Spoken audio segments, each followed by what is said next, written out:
Carrie by Stephen King. Part 2, Prom Night, Part 6. From the Shadow Exploded, page 151. By 12:45 on the morning of May 28th, the situation in Chamberlain was critical. The school had burned itself out on a fairly isolated piece of ground, but the entire downtown area was ablaze. Almost all the city water in that area had been tapped, but enough was available, at low pressure, from Dagan Street water mains to save the business buildings below the intersection of Main and Oak Streets. The explosion of Tony's Citgo on Upper Summer Street had resulted in a ferocious fire that was not to be controlled until nearly 10 o'clock that morning. There was water on Summer Street. There simply were no firemen or firefighting equipment to utilize it. Equipment was then on its way from Lewiston, Auburn, Lisbon, and Brunswick, but nothing arrived until 1 o'clock. On Carlin Street, an electrical fire caused by downed power lines had begun.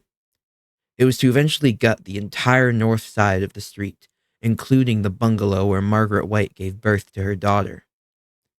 On the west end of town, just below what is commonly called Brickyard Hill, the worst disaster had taken place. The explosion of a gas main and a resulting fire that raged out of control through most of the next day. And if we look at these flashpoints on a municipal map, see page facing, we can pick out Carrie's route. A wandering, looping path of destruction through the town, but one with an almost certain destination. Home. Something toppled over in the living room, and Margaret White straightened up, cocking her head to one side. The butcher knife glittered dully in the light of the flames.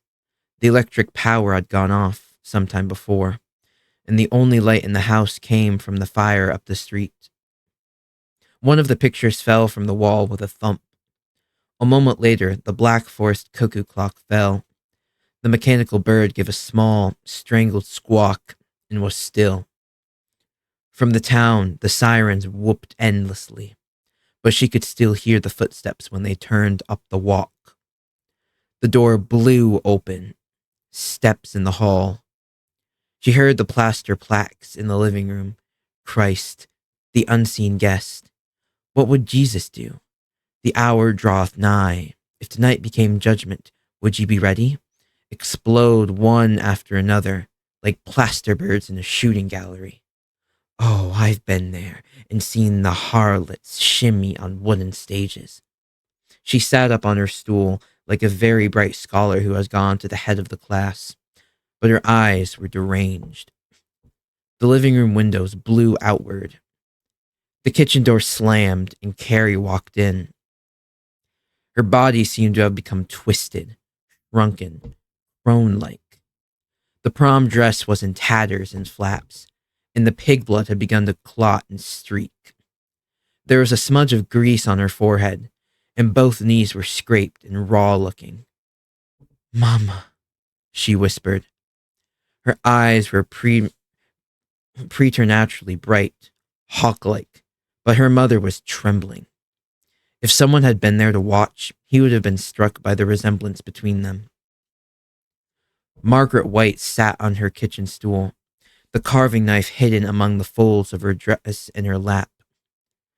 "I should have killed myself when he put it in me," she said clearly. "After the first time, before we were married, he promised. Never again. He said we just slipped. I believed him. I fell down and I lost the baby, and that was God's judgment. I felt that the sin had been expiated by blood, but sin never dies. Sin never dies." Her eyes glittered. "Mama, At first it was all right. We lived sinlessly. We slept in the same bed, belly to belly sometimes, and oh, I could feel the presence of the serpent. But we never did until..." She began to grin, and it was a hard, terrible grin. And that night I could see him looking at me that way.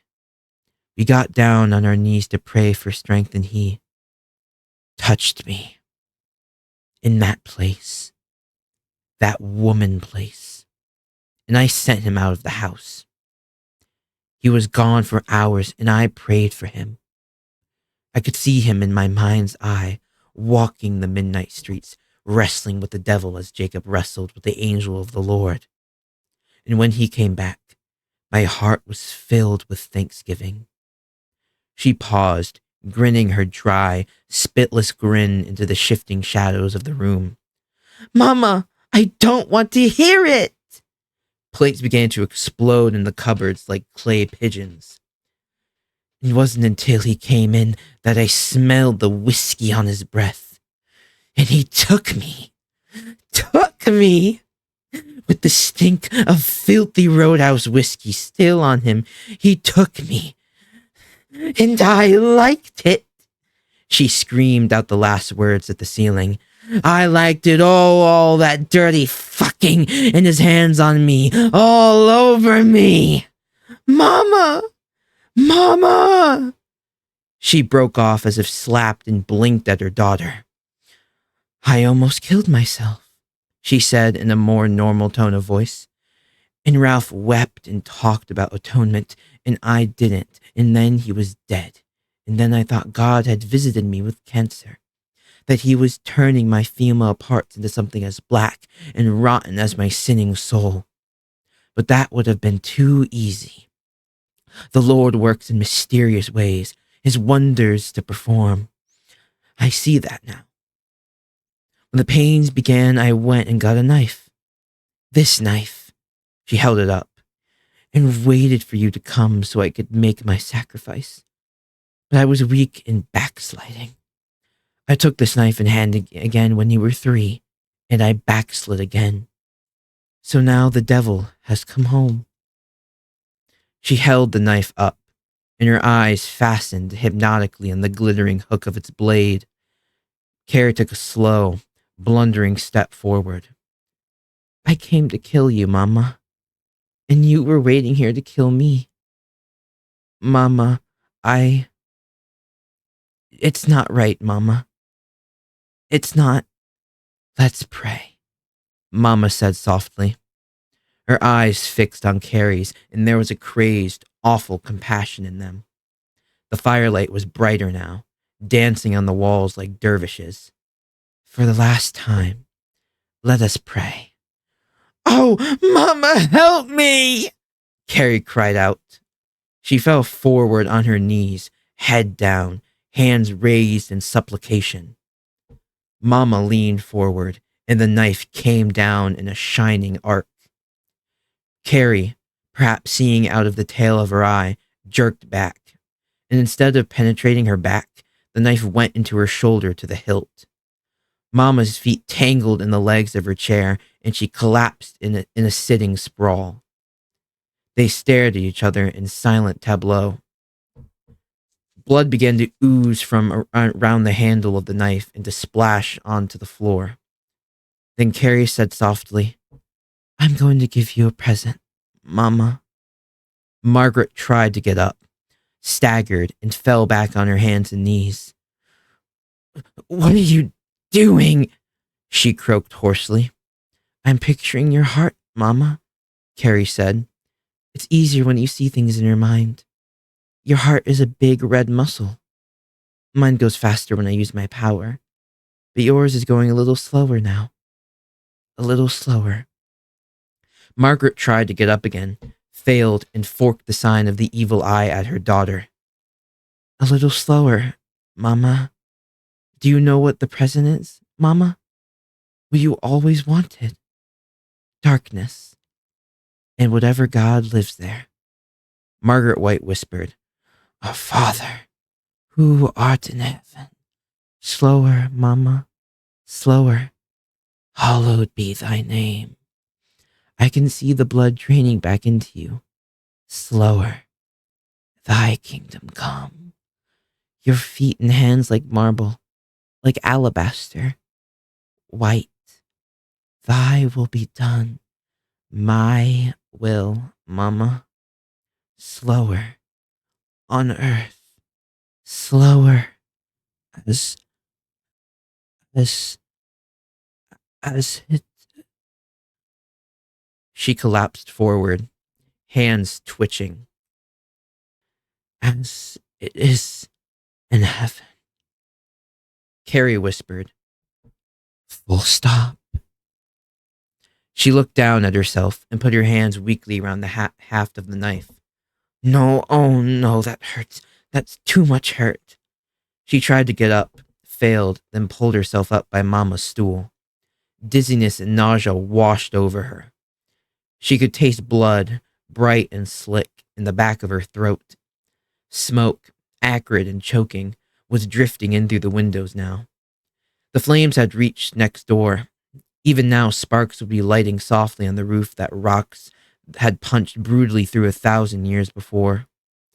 Carrie went out the back door, staggered across the lawn, and rested.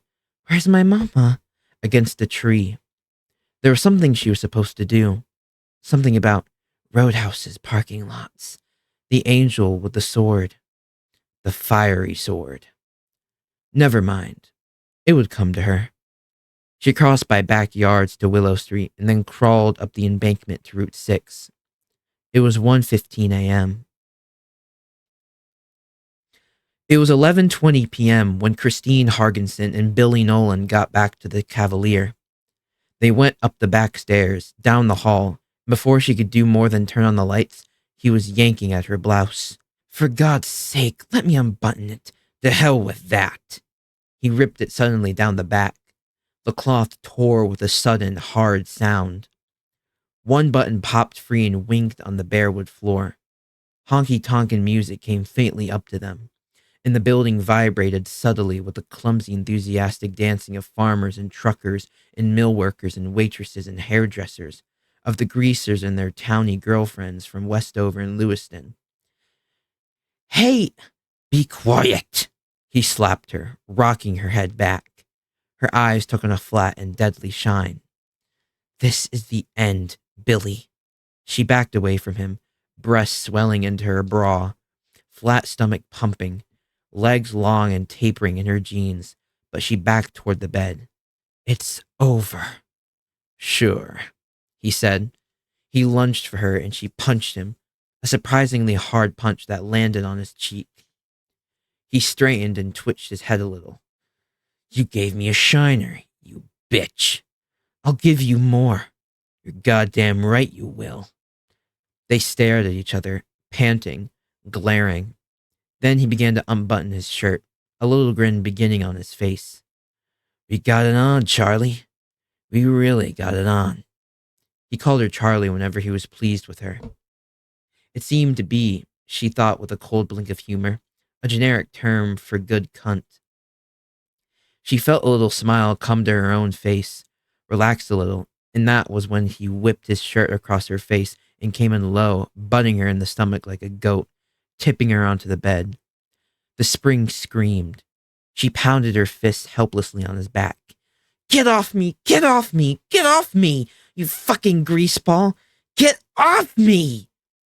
He was grinning at her, and with one quick, hard yank, her zipper was broken, her hips free. Call your daddy? He was grunting. That what you gonna do? Huh? Huh? That it, old Chucky? Call big old legal beagle daddy? Huh? I would have done it to you, you know that. I would have dumped it all over your fucking squash. You know it? Huh?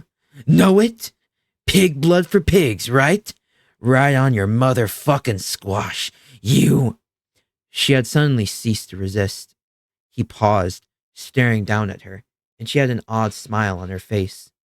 You wanted it this way all along, didn't you? You miserable little scumbag. That's right, isn't it? You creepy little one-nut low-cock dinkless wonder. His grin was slow and crazed. It doesn't matter. No, she said. It doesn't. Her smile suddenly vanished. The cords on her neck stood out as she hawked back and spit in his face. They descended into a red, thrashing unconsciousness. Downstairs, the music thumped and wheezed. I'm popping the white pills and my eyes are open wide. 6 days on the road and I'm gonna make it home tonight. CW, full throttle, very loud, very bad. 5-man band wearing sequined cowboy shirts and new pegged jeans with bright rivets, occasionally wiping mixed sweat and Vitalis from their brows. Lead guitar, rhythm, steel, dobro guitar, drums. No one heard the town whistle or the first explosion or the second. And when the gas main blew and the music stopped and someone drove into the parking lot and began to yell the news, Chris and Billy were asleep. Chris woke suddenly and the clock on the night table said 5 minutes of 1. Someone was pounding on the door. Billy! The voice was yelling. Get up! Hey! Hey! Billy stirred, rolled over, and knocked the cheap alarm clock onto the floor. What the Christ? He said thickly, and sat up. His back stung. The bitch had covered it with long scratches. He'd barely noticed at the time, but now he decided he was going to have to send her home bow-legged, just to show her who was but. Silence struck him. Silence. The Cavalier did not close until 2. As a matter of fact, he could still see the neon twinkling and flicking through the dusty garret window. Except for the steady pounding, something happened. The place was a graveyard. Billy, you in there? Hey! Who is it? Chris whispered. Her eyes were glittering and watchful in the intermittent neon. Jackie Talbot, he said absently, then raised his voice. What? Let me in, Billy. I got to talk to you. Billy got up and padded to the door, naked. He unlocked the old-fashioned hook and eye and opened it. Jackie Talbot burst in. His eyes were wild and his face was smeared with soot. He had been drinking it up with Steve and Henry when the news came at 10 minutes of 12. They had gone back to town in Henry's elderly Dodge convertible and had seen the Jackson Avenue gas main explode from the vantage point of Brickyard Hill. When Jackie had borrowed the Dodge and started to drive back at 12:30, the town was a panicky shambles. Chamberlain's burning up, he said to Billy. Whole fucking town. The school's gone. The center's gone. West End blew up. Gas. And Carlin Street's on fire. And they're saying Carrie White did it. Oh, God, Chris said. She started to get out of bed and grope for her clothes. What did... Shut up, Billy said mildly, or I'll kick your ass. He looked at Jackie again and nodded for him to go on. They seen her. Lots of people seen her. Billy, they say she's all covered with blood. She was at that fucking prom tonight. Steve and Henry didn't get it, but... Billy, did you... That pig blood. Was it... Yeah, Billy said. Oh, no. Jackie stumbled back against the doorframe. His face was a sickly yellow in the light of the one hall light bulb. Oh, Jesus, Billy. The whole town. Carrie trashed the whole town. Carrie White? You're full of shit. He said it calmly, almost serenely. Behind him, Chris was dressing rapidly. Go look out the window, Jackie said. Billy went over and looked out. The entire eastern horizon had gone crimson, and the sky was alight with it. Even as he looked, 3 fire trucks screamed by. He could make out the names on them in the glow of the streetlight that marked the Cavalier's parking lot. Son of a whore, he said. Those trucks are from Brunswick. Brunswick? Chris said. That's 40 miles away. That can't be. Billy turned back to Jackie Talbot. All right, what happened? Jackie shook his head. Nobody knows. Not yet. It started at the high school. Carrie and Tommy Ross got the king and queen, and then somebody dumped a couple of buckets of blood on them, and she ran out. Then the school caught on fire, and they said nobody got out.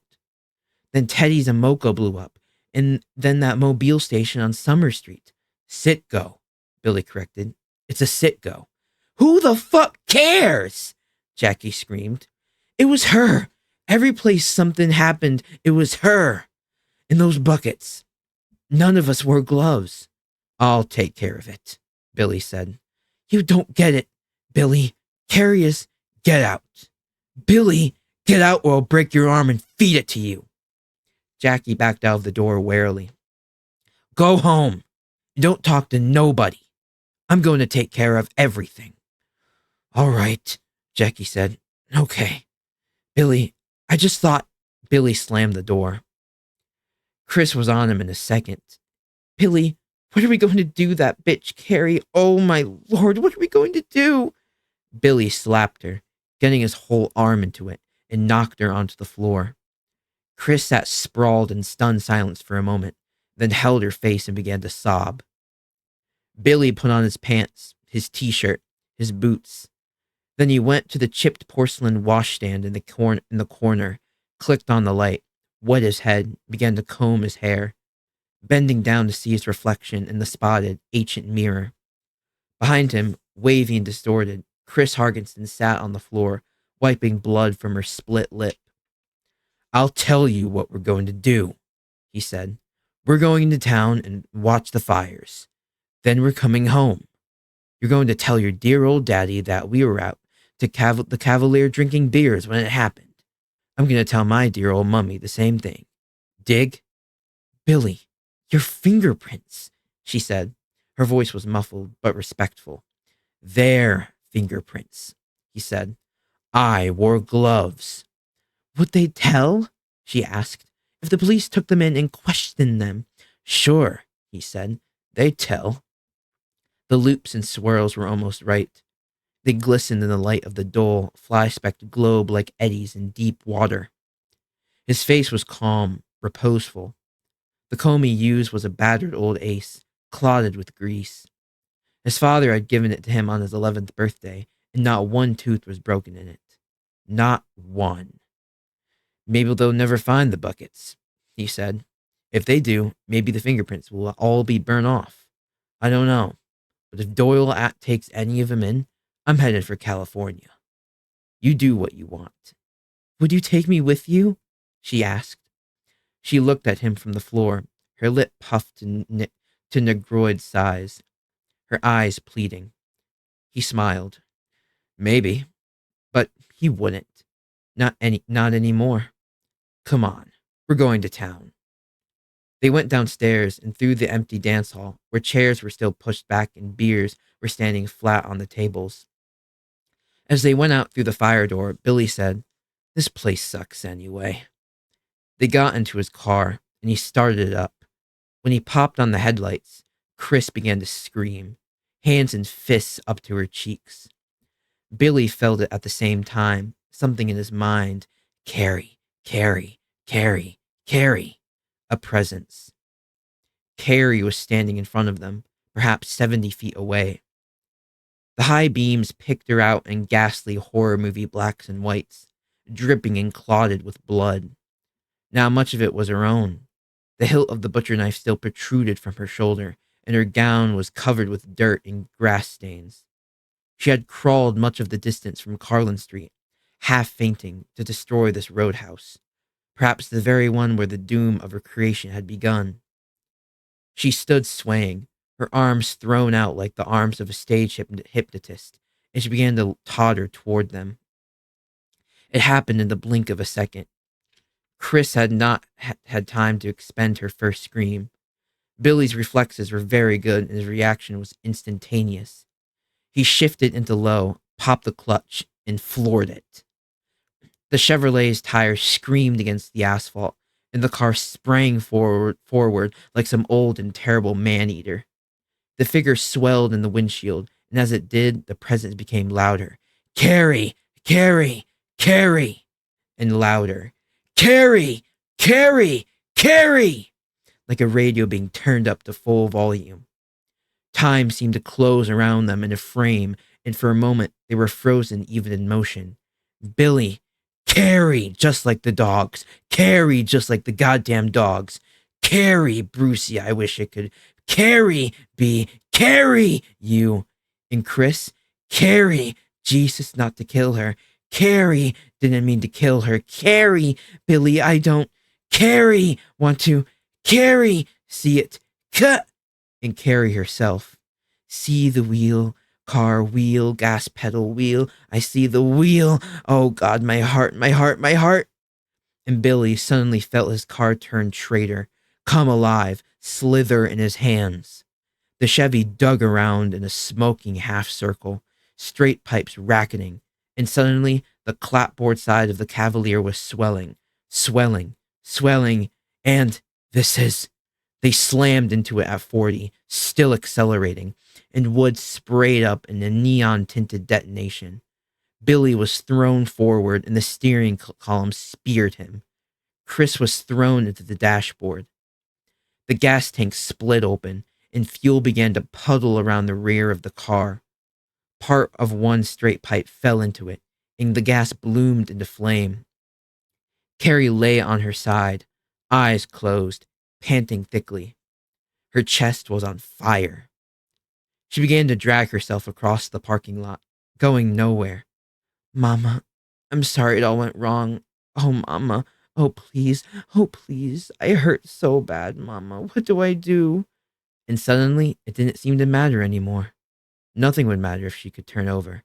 Turn over and see the stars. Turn over and look once and die.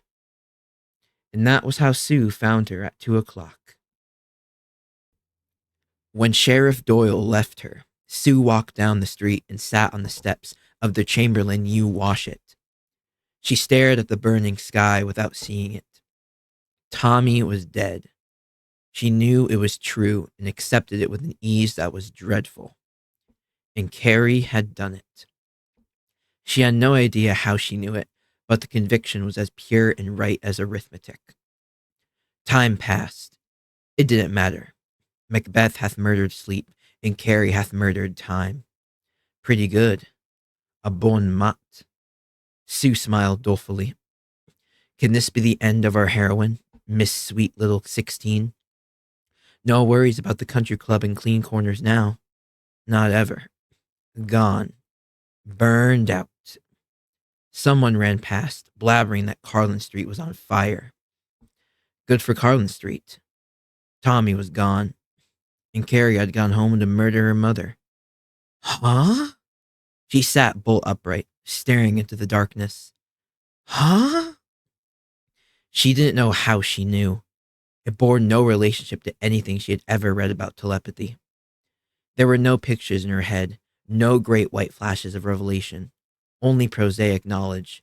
The way you know summer follows spring, that cancer can kill you, that Carrie's mother was dead already, that... Her heart rose thickly in her chest. Dead? She examined her knowledge of the incident, trying to disregard the insistent weirdness of knowing from nothing. Yes, Margaret White was dead. Something to do with her heart. But she had stabbed Carrie. Carrie was badly hurt. There was nothing more. She got up and ran back to her mother's car. 10 minutes later, she parked on the corner of Branch and Carlin Street, which was on fire. No trucks were available to fight the blaze yet, but sawhorses had been put across both ends of the street, and greasily smoking road pots lit a sign which said, Danger! Live wires! Sue cut through 2 backyards and forced her way through a budding hedge that scraped at her with short, stiff bristles. She came out 1 yard from the Whites' house and crossed over. The house was in flames, the roof blazing. It was impossible to even think about getting close enough to look in. But in the strong firelight, she saw something better. The splashed trail of Carrie's blood. She followed it with her head down, past the larger spots where Carrie had rested, through another hedge, across a Willow Street backyard, and then through an undeveloped tangle of scrub pine and oak. Beyond that, a short, unpaved spur, little more than a footpath, wound up the rise of land to the right, angling away from Route 6. She stopped suddenly as doubt struck her with vicious and corrosive force. Suppose she could find her. What then? Heart failure? Set on fire? Controlled and forced to walk in front of an oncoming car or fire engine? Her peculiar knowledge told her Carrie would be capable of all these things. Find a policeman. She giggled a little at that one and sat down in the grass, which was silked with dew. She had already found a policeman, and even supposing Otis Doyle had believed her, what then? A mental picture came to her of 100 desperate manhunters surrounding Carrie, demanding her to hand over her weapons and give up. Carrie obediently raises her hands and plucks her head from her shoulders, hands it to Sheriff Doyle, who solemnly puts it in a wicker basket marked People's Exhibit A. And Tommy's dead. Well, well. She began to cry.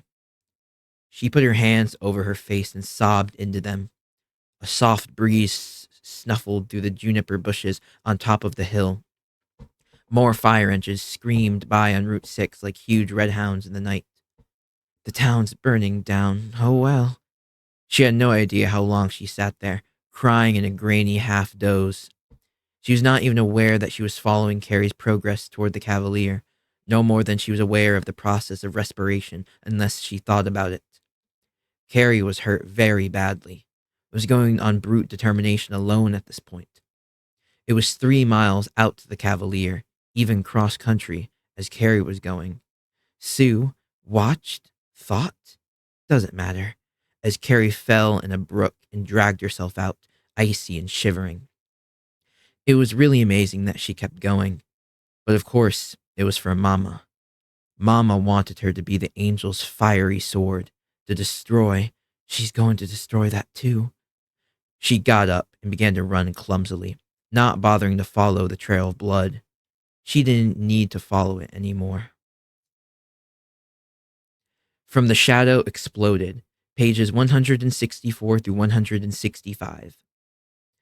Whatever any of us may think of the Carrie White affair, it is over. It's time to turn to the future. As Dean McGuffin points out in his excellent Science Yearbook article, if we refuse to do this, we will almost certainly have to pay the piper, and the price is apt to be a high one. A thorny moral question is raised here. Progress is already being made toward complete isolation of the TK gene. It is more or less assumed in the scientific community. See, for instance, Bork and Hannigan's A View Toward Isolation of the TK Gene with Specific Recommendations for Control Parameters in Microbiology Annual, Berkeley, 1982, that when a testing procedure is established, all school-age children will undergo the test as routinely as they now undergo the TB skin patch. Yet TK is not a germ. It is as much part of the afflicted person as the color of his eyes.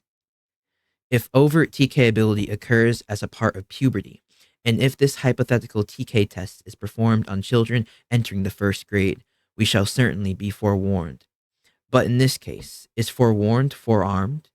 If the TB test shows positive, a child can be treated or isolated. If the TK test shows positive, we have no treatment except a bullet in the head. And how is it possible to isolate a person who will eventually have the power to knock down all walls? And even if isolation could be made successful, would the American people allow a small, pretty girl child to be ripped away from her parents at the first sign of puberty to be locked in a bank vault for the rest of her life? I doubt it. Especially when the White Commission has worked so hard to convince the public that the nightmare in Chamberlain was a complete fluke. Indeed, we seem to have returned to square one. From the sworn testimony of Susan Snell, taken before the State Investigatory Board of Maine, from the White Commission report, pages 306 through 472. Q. Now, Miss Snell, the board would like to go through your testimony concerning your alleged meeting with Carrie White in the Cavalier parking lot. A. Why do you keep asking the same questions over and over? I've told you twice already. We want to make sure the record is correct in every... You want to catch me in a lie. Isn't that what you really mean? You don't think I'm telling the truth, do you? You say you came upon Carrie at... Will you answer me? At approximately 2 o'clock on the morning of May 28th. Is that correct? I'm not going to answer any more questions until you answer the one I just asked. Miss Snell, this body is empowered to cite you for contempt if you refuse to answer on any other grounds than constitutional ones. I don't care what you're empowered to do. I've lost someone I love. Go and throw me in jail. I don't care. Oh, go to hell. All of you, go to hell. You're trying to, I don't know, crucify me or something. Just lay off me. A short recess. Miss Snell, are you willing to continue your testimony at this time? Yes, but I won't be badgered, Mr. Chairman. Of course not, young lady. No one wants to badger you. Now you claim to have come upon Carrie in the parking lot of this tavern at about 2 o'clock. Is that correct? Yes. You knew the time. I was wearing the watch you see on my wrist right now. To be sure, isn't the Cavalier better than 6 miles from where you left your mother's car? It is by the road. It's closer to 3 as the crow flies. You walked this distance? Yes. Now, you testified earlier that you knew you were getting close to Carrie. Can you explain this? No. Could you smell her? What? Did you follow your nose? Laughter in the galleries. Are you playing games with me? Answer the question, please. No, I didn't follow my nose. Could you see her? No. Hear her? No. Then how could you possibly know she was there? How did Tom Quillen know? Or Cora Simmerd? Or poor Vic Mooney? How did any of them know? Answer the question, miss. This is hardly the place or the time for impertinence. But they did say they just knew, didn't they? I read Mrs. Simmer's testimony in the paper. And what about the fire hydrants that opened themselves? And the gas pumps that broke their own locks and turned themselves on? The power lines that climbed down off their poles? And, Miss Snell, please, those things are in the record of this commission's proceedings. That is not an issue here. Then what is? Are you looking for the truth or just a scapegoat? You deny you had prior knowledge of Carrie White's whereabouts. Of course I do. It's an absurd idea. Oh? And why is it absurd? Well, if you're suggesting some kind of conspiracy, it's absurd because Carrie was dying when I found her. It could not have been an easy way to die. If you had no prior knowledge of her whereabouts, how could you go directly to her location? Oh, you stupid man. Have you listened to anything that's been said here? Everybody knew it was Carrie. Anyone could have found her if they had put their minds to it. But not just anyone found her. You did. Can you tell us why people did not show up from all over like iron filings drawn to a magnet? She was weakening rapidly. I think that perhaps the zone of her influence was shrinking.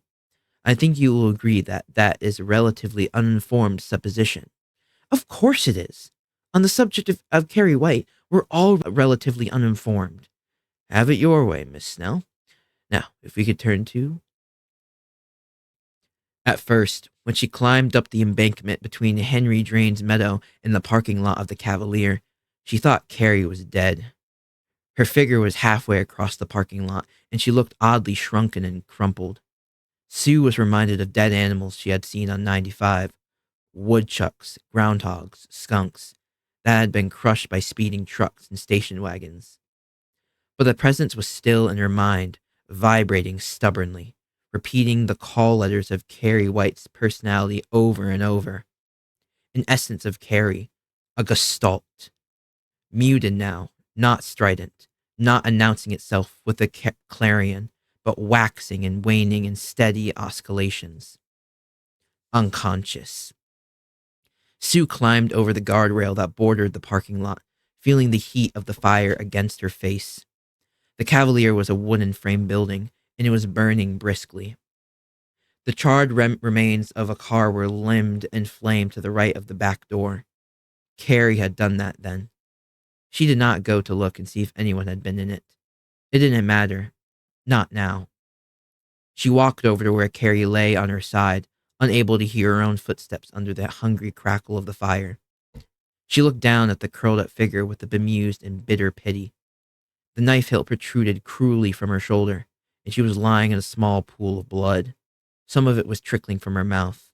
She looked as if she had been trying to turn herself over when unconsciousness had taken her. Able to start fires, pull down electric cables, able to kill almost by thought alone, lying here unable to turn herself over. Sue knelt, took her by one arm and the unhurt shoulder, and gently turned her onto her back. Carrie moaned thickly, and her eyes fluttered. The perception of her in Sue's mind sharpened, as if a mental picture was coming into focus. Who's there? And Sue, without thought, spoke in the same fashion. Me, Sue Snell. Only there was no need to think of her name. The thought of herself as herself was neither words nor pictures. The realization suddenly brought everything up close, made it real, and compassion for Carrie broke through the dullness of her shock. And Carrie, with faraway dumb reproach, You tricked me. You all tricked me. Carrie, I don't even know what happened. Is Tommy? You tricked me. That happened. Trick, trick, trick. Oh, dirty trick. The mixture of image and emotion was staggering, indescribable. Blood, sadness, fear. The latest dirty trick in a long series of dirty tricks. They flashed by in a dizzying shuffle that made Sue's mind reel helplessly, hopelessly. They shared the awful totality of perfect knowledge. Carrie, don't, hurts me. Now girls throwing sanitary napkins, chanting, laughing. Sue's face mirrored in her own mind, ugly, caricatured, all mouthed, cruelly beautiful. See the dirty trick, see my whole life one long dirty trick. Look, Carrie, look inside me. And Carrie looked. The sensation was terrifying. Her mind and nervous system had become a library. Someone in desperate need ran through her, her fingers trailing lightly over shelves of books, lifting some out, scanning them, putting them back, letting some fall, leaving the pages to flutter wildly. Glimpses. That's me as a kid. Hate him. Daddy, oh mommy, wide lips, oh teeth, Bobby, pushed me oh, my knee car, want to ride in the car. We're going to see Aunt Cecily. Mommy, come quick, I made pee. In the wind of memory, and still on and on, finally reaching a shelf marked Tommy, subheaded Prom. Books thrown open, flashes of experience, marginal notations, and all the hieroglyphs of emotion, more complex than the Rosetta Stone. Looking, finding more than Sue herself had suspected. Love for Tommy, jealousy, selfishness, a need to subjugate him to her will on the matter of taking Carrie, disgust for Carrie herself. She could take better care of herself. She does look just like a goddamn toad. Hate for Miss Desjardins, hate for herself. But no ill will for Carrie personally. No plan to get her in front of everyone and undo her. The feverish feeling of being raped in her most secret corridors began to fade. She felt Carrie pulling back, weak and exhausted. Why didn't you just leave me alone? Carrie, Mama would be alive. I killed my mama. I want her. Oh, it hurts. My chest hurts. My shoulder. Oh, I want my mama. Carrie, And there was no way to finish that thought. Nothing there to complete it with. Sue was suddenly overwhelmed with terror. The worse because she could put no name to it.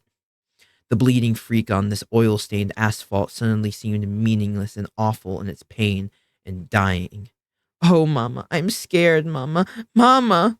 Sue tried to pull away, to disengage her mind, to allow Carrie at least the privacy of her dying, and was unable to. She felt that she was dying herself and did not want to see this preview of her own eventual end. Carrie, let me go! Mama, Mama, Mama. Oh. The mental scream reached a flaring, unbelievable crescendo and then suddenly faded. For a moment, Sue felt as if she were watching a candle flame disappear down a long, black tunnel at a tremendous speed. She's dying. Oh my God, I'm feeling her die. And then the light was gone, and the last conscious thought had been, Mama, I'm sorry, where? And it broke up, and Sue was tuned in only on the blank, idiot frequency of the physical nerve endings that would take hours to die. She stumbled away from it, holding her arms out in front of her like a blind woman, toward the edge of the parking lot. She tripped over the knee-high guardrail and then stumbled down the embankment. She got to her feet and stumbled into the field, which was filling with mystic white pockets of ground mist. Crickets chirruped mindlessly in a whippoorwill. Whippoorwill, somebody's dying, called in the great stillness of morning. She began to run, breathing deep in her chest, running from Tommy, from the fires and explosions, from Carrie, but mostly from the final horror. That last lighted thought carried swiftly down into the black tunnel of eternity, followed by the blank, idiot hum of prosaic electricity. The afterimage began to fade reluctantly, leaving a blessed, cool darkness in her mind that knew nothing. She slowed, halted, and became aware that something had begun to happen. She stood in the middle of the great and misty field, waiting for realization. Her rapid breathing slowed, caught suddenly as if on a thorn, and suddenly vented itself in one howling, cheated scream. As she felt the slow course of dark menstrual blood down her thighs,